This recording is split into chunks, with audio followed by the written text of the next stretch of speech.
Chosen from among all others by the immortal elders Solomon, Hercules, Atlas, Zeus, Achilles, Mercury, Billy Batson and his mentor travel the highways and byways of the land on a never-ending mission to right wrongs, to develop understanding, and to seek justice for all. In time of dire need, young Billy has been granted the power by the immortals to summon awesome forces at the utterance of a single word. Shazam!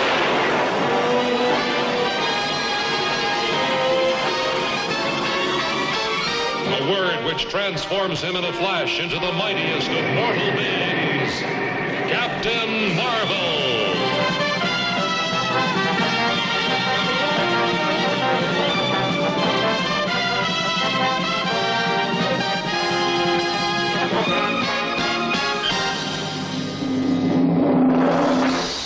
Welcome to another episode of Talk Nerdy to Me with me, Jay, and Gaz Masters. Gaz Masters. That was weird. I know, I thought I'd do it a bit differently. Why do that to me? I just wanted to I see. I barely do it right the first time. I just want to throw you off. And special guest, Jaeger the cat. Hello, Jaeger. Yep, standard Jaeger This response. is literally like my Rory the Dinosaur. Did you not just use... For anyone who doesn't know, I had a ventriloquist dummy on my last podcast called Rory the Dinosaur. But it was a ventriloquist dummy that couldn't speak. Like Sooty. Yeah, like he was mute, which doesn't ode well to a radio kind of podcast. To an audio medium. All you need to know is he was definitely there. Well, you can trust us. There was a cat. The cat is genuinely here. Yeah. She's a lovely beast. And we are going to talk to you now about Captain Marvel. No, not Captain Marvel. Well, it was. I'll be honest, right? Because when you said we're going to do the podcast before watching another film, which we're going to see tonight, I thought, what did we go and watch? Well, I now know it wasn't Captain Marvel. To be fair, if we're going to go really nerdy, I technically said it right because Shazam was the original Captain Marvel. I see what you did. So I genuinely did slip up there, but it's one that's like there's some DC fans out there who still say like Shazam is the real Captain Marvel. Fuck Captain Marvel, but that's a very separate thing and nothing we're really that interested in. There's more important things in the world, like how the Shazam movie was. So we're going to talk about that. We're going to talk about it in full spoiler detail. So that's your warning. We've not spoken about it, but it has been a few days.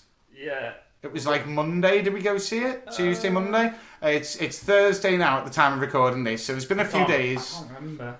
Well, this is what worries me, Gary. Your memory isn't great at the best of times. I remember the film, I'm not good with timetables. Okay, well, it's not that important. If I was driving along now, I'd be like, I don't give a shit. But it's just in case you go, well, come on, guys, you not remember... what this happens, bear with us because it has been a few days and we literally haven't spoken about it. Jaeger, get away from the... And every so often you're going to hear us like have to bat away this like big fluff ball of a cat. Right, Shazam. Gary. Better than Captain Marvel. Yes, it was. I really enjoyed this. Mm-hmm. I proper really enjoyed it. I think by a mile... It was probably the best DC movie I've watched out of this DC universe that it heralds from.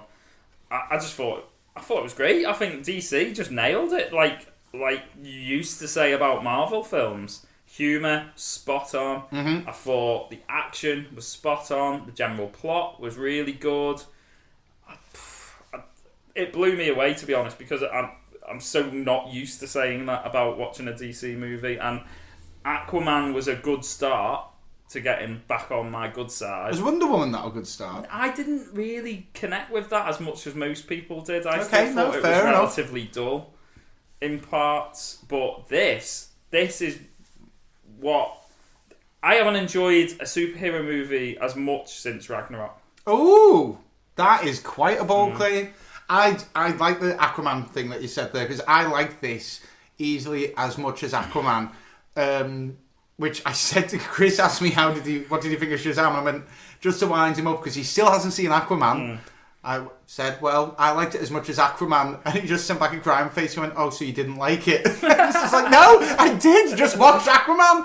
It was what I think made it better than Captain Marvel and other films before it is all these other films have tried to be like epic masterpieces or certain pieces of a puzzle, like Captain Marvel. So they have like certain expectations to fulfill. This was just going back to straight up, like I said, classic what Marvel did originally, and what some other and DC did with maybe the original Superman films is just make a fun film about a hero. It's very loosely in the universe, like extremely loosely, which we'll go more into in a bit.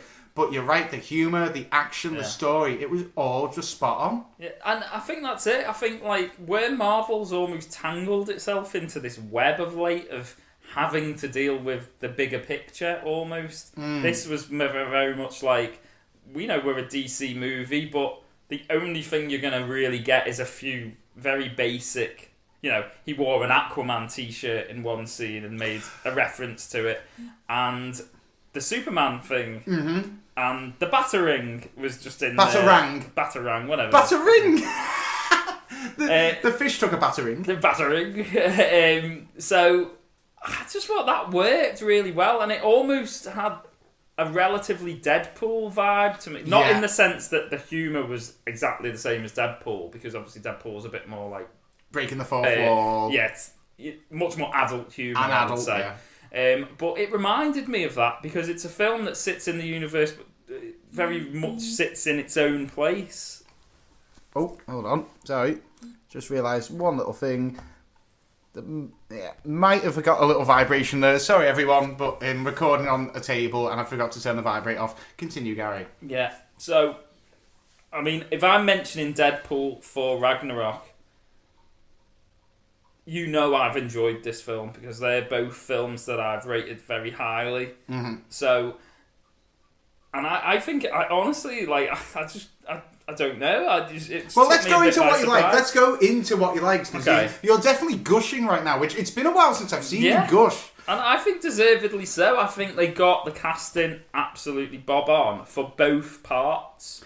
Yeah, although the one thing I did go away from this film, and it's like, I know I'm being picky, so it isn't me saying like anything critical, it's just more of an observation. But I almost feel like Zachary Levi, who's the guy who plays Shazam, is better at playing a 14-year-old kid than the 14-year-old kid. I felt like the 14-year-old kid was pretty intense and had to be for Billy Batson because he has his shit life. But he does show a little playful side and a bit of a little Dennis the Menace vibe. But then when he's Shazam, of course he's going to be a bit more, hey-yo. Yeah. But Zachary Levi, to me, was more of a child. Yeah. It was great. I think he was amazing. Like, this is that type of thing, very much like Ryan Reynolds again, like the Deadpool thing of, I never see him another way now.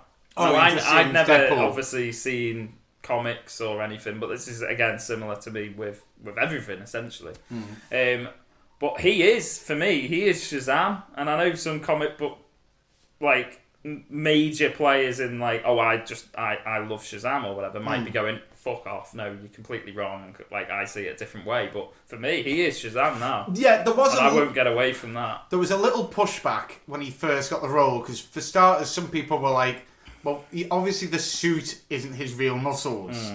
And people were like, that's stupid, the real Shazam is actually dead muscly, and he has got he's like a bit broader and a bit like more square of chin, and I actually saw people had edited his face to look like that, going, this is what Shazam should look like. Right. But this was before the film. Now it's come out of trailers, and from trailers onwards everyone's just kind of on board, and I felt like we were totally on board the whole way through the film. We were laughing. We laughed at like nearly every joke. I can't think of a joke that fell flat. No. I can't think of a scene where we like rolled our eyes. It's not a perfect movie because there's little things. But at the end of the day, when you're working with a storyline which is as mental as that, it worked. Yeah. Zachary Levi, totally had him down. The kids, shockingly, very, very good. Not annoying. Yeah, and like, again, casting across the whole board here seemed very on point. Like, you know, even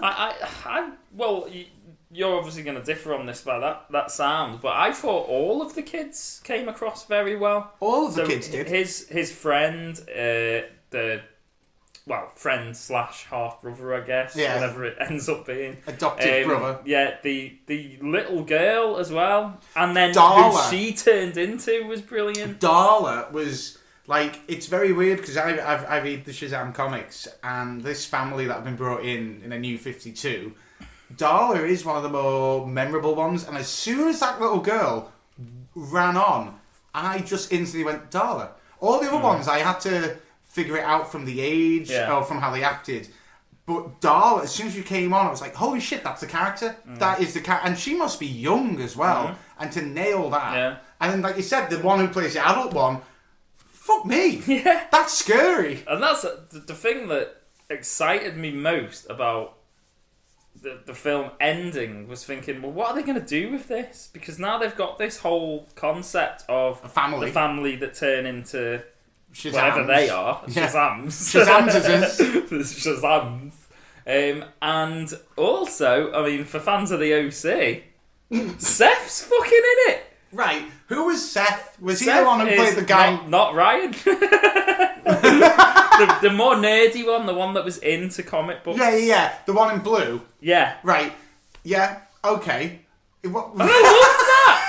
I'm a big OC nerd, so I like, love the way I saw you kind of like, I was like, light up. yeah, dude. I thought I saw you light up, and I was like, It's oh. Seth Cohen. No, I actually. What's his name? Seth Cohen. Seth Cohen. Yeah, exactly. I thought, like, oh, this is really resonating with Gaz, like a family that all come together. This is a heartwarming moment. But really, you're going, oh, it's the guy from the OC. Yeah, fucking Carl. Brilliant. Basically. But yeah, I love that idea. And Right. it's you know me with sequels. Generally, I'm like, oh, I've seen it now, so I don't need any more. But that, genuinely, that could be a great sequel if they get it right.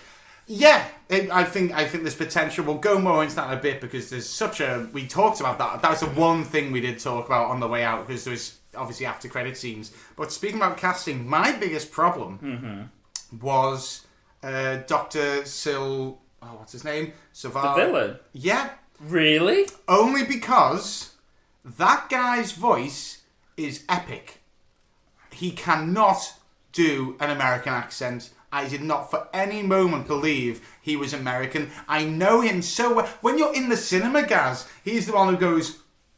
Yeah, boom. no, I know who he is. Yeah, but just for our American friends, there's only select amount of cinemas, like franchises in Britain, and that actor does a thing at the beginning where the whole room is silent and black, and he just says, boom, and then talks about how just Switch off your phone. Turn off your fucking phone, yeah. And he's got a very memorable voice, and he's in loads of stuff, like he's been in... I feel like he's been a villain in something else. Oh, he's a villain in a lot of things, but like he's also... Eddie the Eagle or something? No. But Kingsman, maybe? No, in Kingsman, he's Merlin. He's Merlin in Kingsman. He's like the right, Q in yeah, Merlin. yeah. He has been a villain in a lot, and he plays up to that quite a lot. But in this, I thought he was a good casting, but then as soon as he did his American accent, it really threw me off all the way through. I just didn't get that vibe. And DC have never been bad for villains, so that's my main gripe with Marvel a lot of the time. Yeah, the villain. Where's the villain? Well, they did I it thought right. It was really good. How original is it to open up with the villain? Yeah. That was much better to do. 'Cause, again, coming from the outside of it, never read a comic in like this area at all. Like for me, I just assumed that beginning when he went into it as the little boy, that he was going to be the Shazam. Oh, right, okay, cool. So obviously then he got rejected. I was like, what? Isn't that the... And I thought even at that point, I thought he must then do something as a kid to go back and then they reassess it and say, well, now you are worthy or whatever it is. But he's the villain! And it's brilliant! I know, I think the one thing, I mean, so we've gone over casting. The action scenes were extremely good. Yeah. A lot. I mean, I'm not gonna say the graphics are ever gonna win an award, but they were better than. I always say better than Black Panther because Black Panther was worthy of a lot of awards, but being nominated for an Oscar for its graphics was. I mean, I remember you coming out of the cinema going, "That was awful." The graphics in this. I'm not saying they were like Avatar great, but No. they were very, very good. And I was in the zone when they're doing all the fighting. It was there was a lot going on. The thing I liked about it was it didn't. I know what you're saying about the graphics. They weren't like award winning or anything like that, and I don't mind that as long as it's practical. Because it was like cheesy. And but that played into it. I think I really enjoyed this because it felt comic book film. So they weren't trying to make it too serious like Black Panther was. Well, I'm just flashed back because one of my favourite scenes in the whole film, and it seems so minor, is, and you've been saying this is like your only way of like kind of wrapping your head around the concepts of the film is it's like Big. Yeah. The piano. Oh my god! How funny was that? Exactly. When he steps on the piano and then as he runs over it, boom, boom, boom, and he just smashes him so out. good. And like, I completely, because that's a good point as well, because like, I obviously made that connotation. I'm sure loads of other people have made that connection. Yes. It's like a superhero Big. And to put the piano in, what a touch of genius that is. Yeah, it worked. It totally had me. Oh man, I forgot about that. That is, for me, we've talked about the turning of the tide slightly. Oh yes, yeah. I think it's on. You think it's on? I think it's on. Ooh. I think once Endgame's done, I think DC are becoming the new one to watch. And Marvel are going to be, oh shit, how do we get back? Well, without going off on too much of a digression, Spider-Man. That's the next one after that. Spider-Man's classically a comedy, really. Yeah. So, but it still looks like an epic comedy. I think they just need to stick with let's just keep having fun with the films. And this was fun. I mean, that's a nice segue so much into the DC universe. When this was first pitched, and I told you about it, there was a few things. One, I said The Rock would be Black Adam, the villain, which he wasn't in it at all. Yeah. He was mentioned in that little magic scene. We imbued the powers on someone, they betrayed us. That's Black Adam we're talking about. Number two, they said originally, because this has been in production for like 6 years, that it wouldn't be in the DC universe. There was originally, they didn't want it in the DC universe, and they had to fight to keep it in. And I did wonder throughout, because it made reference to Batman and Superman tons, but because Batman and Superman are so kind of long ago, and they've been really firing out of the park with others, I thought, it hasn't made a reference to Wonder Woman, hasn't made a reference to Flash, hasn't made a reference to Aquaman. I even mistook, his Aquaman t-shirt. I thought it was a Star Trek t-shirt. Oh, right. So I all the way through, I'm going, I do wonder if it is in, and it was only with Superman at the end wearing the Superman suit that is in the film. I went, okay, and then that the after credit scene. I'm sorry, that's the one thing I will give it a bit of a come on, guys. Is they ripped off the Spider-Man Homecoming after credit scene. What was it again? So it used like sketches to do like the scenes from the film and scenes that they've made up. Because it pretends to be with the Ramones playing over it. That's exactly. Watch Homecoming, and at the very end of Homecoming, it's a load of sketches of Spider-Man to Blitzkrieg Bop. It's the exact same. Do you mean thing. the credits themselves? Then? Yes, not the credits themselves. Scene. No, the credits. Sorry, I thought not the scene. No. Let's talk about the scene actually. Because how do you feel as someone who hasn't read the comics about that after credit scene? Oh. I don't remember it, JB, so you're going to have to tell me what happened. Well, no, that says a lot about it. So, I'm going to call him Dr. Silverstein, because I can't remember it's Silvari or something. He was writing hieroglyphics. He's writing all the symbols on the wall, but he can't get the right combination again. It's the caterpillar! Yes! Mr. Mind. Well, I don't know who he is. Yes, but how did you feel as someone who doesn't know about comics? Because to me, this was a really brave thing. Oh, hello, worm. Yeah. I don't know who you are. There was no reference to you at all, but there you are. He was referenced. I argued this to you. There was the smashing of the glass. He was in the first scene. And you do see him in the other realm, whatever it's called. It was when the villain first goes as a child, and you see him walking through. You see the worm in the jar. Does a close up and shows the worm in the jar. Upon the second visit, when he then kills the wizard. He smashes the jar, which we see when Shazam visits himself. Yeah. When Billy Batson goes, and then the worm appears. So there is reference to it throughout. Yeah. But it's so subtle, and to be honest, if you're not a comic book fan in any way... Well, I just thought it was a worm. Exactly. But how... you talked about before, like, the sequel, they could really knock it out of the park with a sequel. Where they're going to go with this, from what I can tell, is batshit crazy land. Okay? Okay. I'm game. Right? But, as a person who doesn't know... I mean, I just... What did the worm make you feel like? Well, nothing really, but, like, only because, like, you sit through the credits for quite a while to then have something come up. Yeah.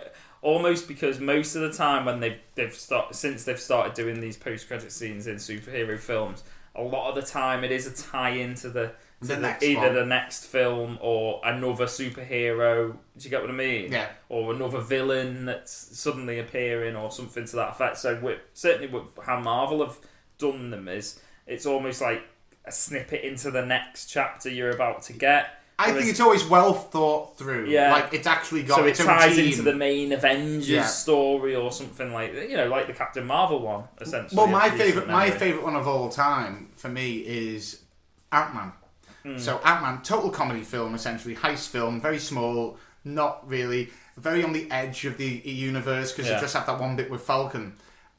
And then the next film coming up is Civil War. Yeah. And it goes to that bit where they've got Bucky... And it just becomes dead serious. And you're like, what the fuck am I... Holy shit, is this a scene from Civil War? And Falcon going, I know a guy. Yeah, and then I remember being in the cinema going, what? That's so cool. That's well thought out.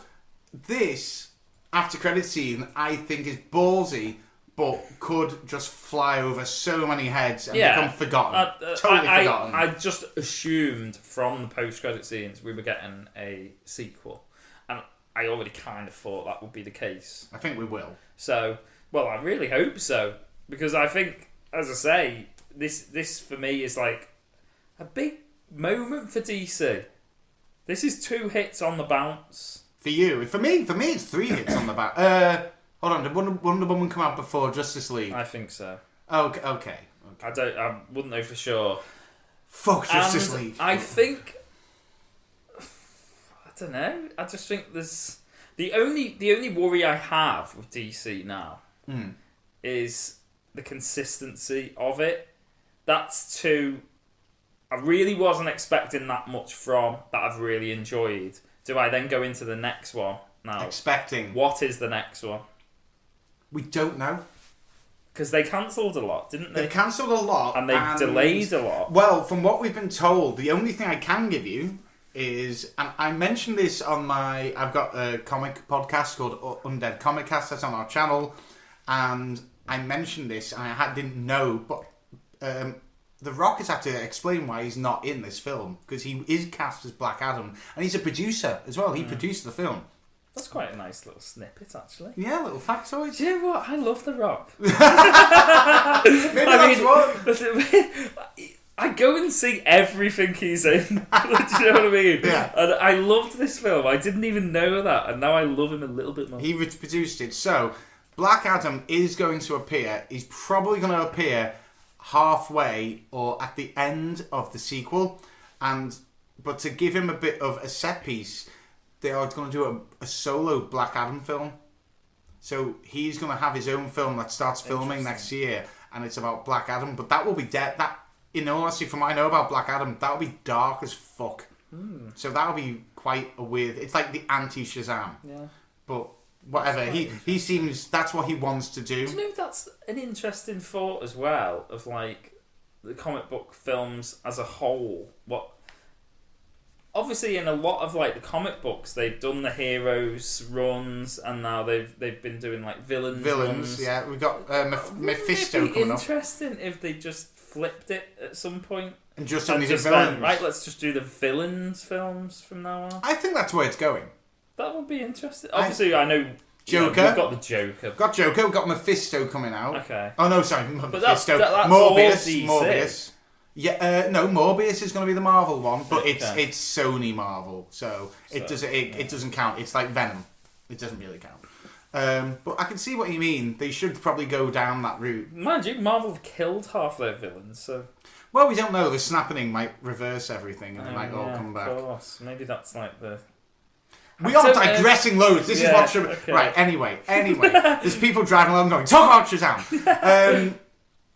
The other things for me, memorable scenes. There's loads. Oh yeah, as well. for me, it's being a 14-year-old and having power. What I loved, by the way, was that handicapped kid constantly going secret test and constantly put him in danger, shoot him in the head. Yeah. And being like the guy going, what? Shoot him in the head, bang, and then it just goes, oh my god, do it again. And that scene in particular, I think because a lot of the criticism of the trailer, I think leading up to this film, or people being slightly worried about what the film would be like, was very much from the trailer, I think I've seen the best bits already. Yes, yeah. How wrong was that statement? Oh, because that scene with, is he old enough to buy booze? And he kind of goes, oh, thanks. And, you're welcome, I saved that. Yeah, but he's not drinking booze because he actually drinks it and spits it out. Which is what a kid would do. Exactly. It was just... There was so much more to the scene around it that then you didn't feel that you were robbed of seeing that particular bit in the trailer. No, have you bolted the door, by the way? Oh, yeah. Have you bolted the door? Sorry, everyone. Hold on. Pausing the podcast. Come in. When they can pause it. And we're back. Just Gaz had locked out his heavily pregnant partner. Because that's what kind of man he is. Just had to unlock the door and let her back in. There was, for me, it was him discovering them powers. Is exactly what a kid would do. Yeah, and very much like kids would do. Like what you said, him and his, friend basically going around testing what he can and can't do. It was a really good concept of introducing what powers he does have.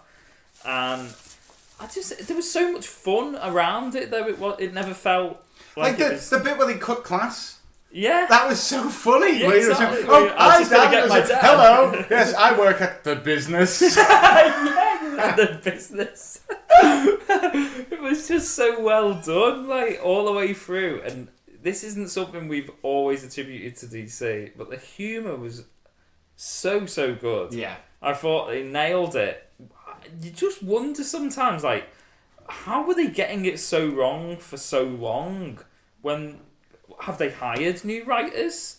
I mean, they must have, surely. I know Jeff Johns is in charge now, and Jeff Johns is a genius writer. And actually, one thing he did right back in the day, to a degree back in the day, is in the New 52, Shazam. He was in charge of Shazam. He knows this is his story. This is his story that he wrote. And I feel like with Justice League, he was having to juggle a bit of old Zack Snyder ideas and old Warner Brothers ideas and just trying to tidy that up as best as you can.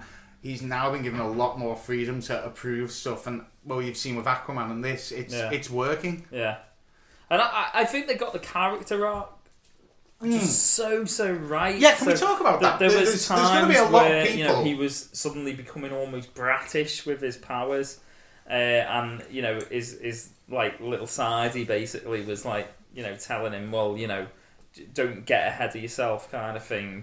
You've been given this gift, don't waste it.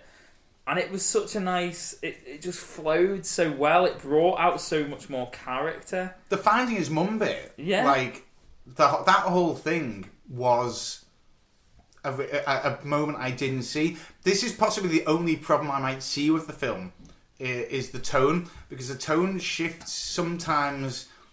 It doesn't do it too much, but sometimes it shifts weirdly. So, for example, the very beginning is just odd and weird and dramatic and dark.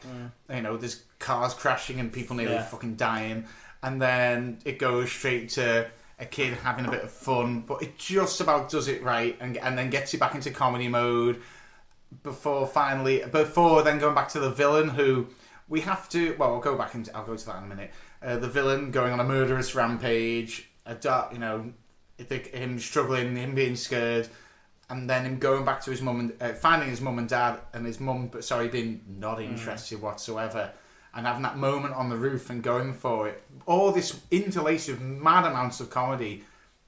I'm not going to say it worked perfectly, but it could have gone very, very wrong. Yeah. In fact, it's the last time I said this, but I didn't like it was Ragnarok. I didn't like in Ragnarok how it went back to Valhalla or wherever they are. What the fuck? Asgard. Went back to Asgard and it was dead serious, and they go back to the planet that they were on with Hulk, and it was all comedy. I hated that. This did do it a lot better. Yeah. No. Well, I think the only thing because obviously I have been gushing, as you quite rightly said before. I think the only thing that I could probably say I didn't like that much about this, and I'm glad almost that they weren't in it a great deal, was the sins. Right, okay. I just didn't... I get it, right? Yeah. So he's wielding the sins almost, because he was inevitably... He was greed. He was possessed by greed, is what I took from it. Because at one point he was the seventh sin. They pull him out, and that's why they can then kill him. No, so the idea is that ball is what can is in that little trap that can control the seven sins, but it needs a host. So he's the host of it. Yeah, that's what I mean. And yeah, he's a host, but he's not greed. Greed was already one of the sins. Yeah. But what I mean is greed was in him. Oh, greed was the one pushing him the most. Yeah. Yeah. So the only thing I get it, but then I didn't like the look of them, and I didn't. He was the villain. I wasn't threatened by the sins. I get where you're coming from. I was dreading them when they showed themselves. I thought it was going to look like something from Ghostbusters. Because it did look, and this is the weird thing. Like, obviously, we talked slightly about the graphics before, and I'm not slating them, but it looked like something from the 90s. Well, this is what like Teenage Mutant Ninja Turtles back in the day. That's what it reminded me That's of. what I liked about it. I was scared it was going to look like those terrible demon dogs from Ghostbusters in the 80s. Yeah. But actually, it did look something more like the 90s. I liked that. I liked the realism. And I even looked in the credits, and there was a certain amount of practical effects used, and people using puppets and stuff to do that, which I liked. That's what I liked about them. I think they were meant to be like the background, and you were meant to focus on that villain. Hence why he's definitely going to be in the sequel with this Mr. Mind character, which as I didn't tell you about before, we never really went into that, but he's essentially described as, imagine like a very highly intelligent super genius Nazi, but who's been thousands of years old. Just happens to be a worm. He's just in the body of a caterpillar, yes. And that little thing he spoke through, it's a radio, so he can speak to beings that are bigger than him because they can't hear his voice. Right. Okay. I'm on board anyway. Mate, I found do you think this is a potential trilogy? Oh, yeah. So the next one is Mr. Mind. And then the third one is Black Adam. Yeah, that's what they're giving it. I don't mind that. Trilogy getting thumbs up from Gary. Yeah. Was there anything you didn't like? Well, other than the seven sins? No, not really. I really, really enjoyed this one. The more I think about it, the more I liked. One of the best scenes, again, was the far away scene. When he's like going, I will take you and I will crush your bones into blood. And he's going, I'm a mile away. Yeah. I cannot hear you. Are you saying something right now? Are you monologuing? It was genius. It was just loads of stuff like that was in it, which was that Deadpool-ish, but not Deadpool. I will watch that again, and I'll still laugh at bits. And I think that sometimes when even you can go and watch a film that's like humorous, you can find it funny, but sometimes you go back to it and you think, oh, I don't know, I don't think I'm going to find that funny again, or I won't laugh at it. This, I genuinely do think I would, if I saw it like come up again, like if it was just on like a telly or something somewhere, just pop it on. I'm just going to pop it on and laugh at it. No. Because I do think it got it so right. I mean, the only things it got wrong for me, if I have to say what it got wrong, it's so petty. But it's what does make the difference between you giving it like a classic 10 out of 10 is when they all become superheroes, the superhero family, about 3 of them, I could just tell they were wearing a fucking suit. It was really off-putting and kind of took me out. But again, it doesn't ruin the film. I also thought it was dead odd when Billy ran off for like the final time to find his parents. His adoptive parents went, "We'll get him," and got in the car to chase him. But somehow he outrun a van, which, I mean, maybe he turned to Shazam, but it didn't hint at that. He just is normal. And then the parents are gone up until he comes back, and they all go into the other realm. Actually, we'll talk about that in a bit. They go through that door, and then they're in there going, "Where are all our children?" I just felt like they were moved however the story fit, but in real life, or to be more realistic, that wouldn't happen. They would have been there, or they would have caught him. It was a bit, but again, I'm being overly critical. Yeah, I would say so. So actually, we'll talk about this just before we wrap up. Is so the bit where they go with all the doors, and open the doors. So this is a hint at the sequel. So these are the 7 realms. There are realms, and there is different lands. So we are in the Earthlands. When he opens a door and those crocodiles are playing poker, that's not going to be like a joke. That's the wildlands. That's like Zootopia. Everyone's an animal. Right. And they live normally. We didn't really see much into anything else, but that's what is going to be hinted at, that they are going to traverse these other lands for reasons that are... I'm not going to say it, because if you're reading the comic or you're not reading the comic, that is a spoiler. But that's where that's going to go. That's why that was there. So that was a nice little Easter egg and tie-in. What else was there? Was there anything else? I mean, I feel like we've covered the length and width of it. We thought it was funny. The action was great. The villain we're divided a little bit on that, but that was great. Yeah, I mean, I'm interested what you're going to rate this. Actually, I'm very. I'm giving it a 9. 9. I'm giving it a 9. 9. I loved it. Wow.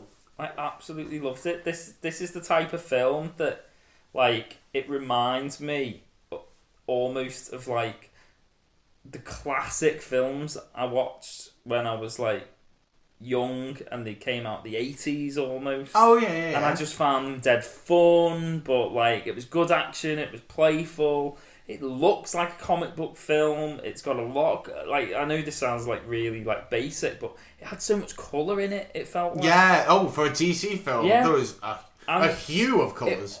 It just reminds me how much I love watching movies like this, because they're not taking themselves too seriously. They are just there for fun, but also you're getting great action and you're getting a bit of drama in it as well. It just, I don't know, it just made me remember films that when I was growing up that I really loved. Ah. Yeah.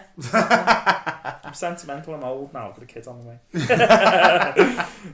So I loved it. I'm giving it a 9, and wow, I'm not even hesitating on it. It wasn't like, oh, should I give it an 8? Or I knew it was a 9, and the reason being is I gave Deadpool a 9, I gave Thor Ragnarok a 9, and I loved it just as much as those films. Brilliant. Okay. I mean, I'm going to give it an 8. Mm-hmm. I'm a bit overly... Maybe I'm overly critical. But I liked it on the same part as... Will you fuck off, Jaeger? So Jaeger is just like flirting with me and just trying to get my attention. He's a flirt. It was like I had the same fun with Aquaman. I think my 9s and 10s generally need to be a bit more either epic or a bit more important in a grander scheme of things, which this wasn't for. But I'd rather it wasn't. I know it sounds weird. But that's what I save my 9s and 10s for, like Infinity War and stuff like that. But it's a high 8. It's a high 8, and yeah, you're right. If I saw it on TV, I'd definitely put it on. So yeah, I really enjoyed it, and what I'm dreading now is going to see fucking Hellboy. Yeah, I'm really not looking forward to this one. This is one I feel I have to go and watch. Yeah. To see if I was right about it. Yeah. But off the trailer, I really just think it sucks. I thought, but bear in mind, well, we're going into the Hellboy podcast here. This is like the after credits scene. This is the tie-in. This is the tie-in. I'm just going to predict right now that Like the only thing that looked good about this was the pictures, and then as soon as trailers have come out, I've been worried. But we'll see. We might be different in a couple of hours. Who knows? What did you think of Captain Marvel / Shazam, depending on who you are? Let us know by emailing us or commenting below. Don't forget, you can listen to loads of stuff at That's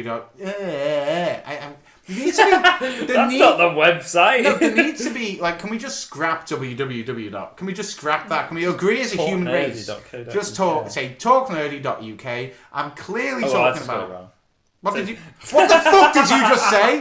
Talknerdy.uk. I didn't say anything. Yeah, but I get to listen back to this. I will scrap your wages. You already have a Rotten Tomatoes warning.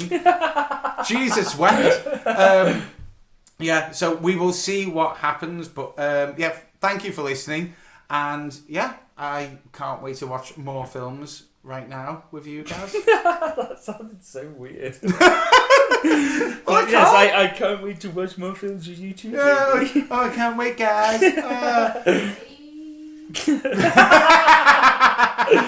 And on that note, we'll leave it. I've been JB. I've been Gaz. And we've been Talking Nerdy. Keep talking nerdy. Boo!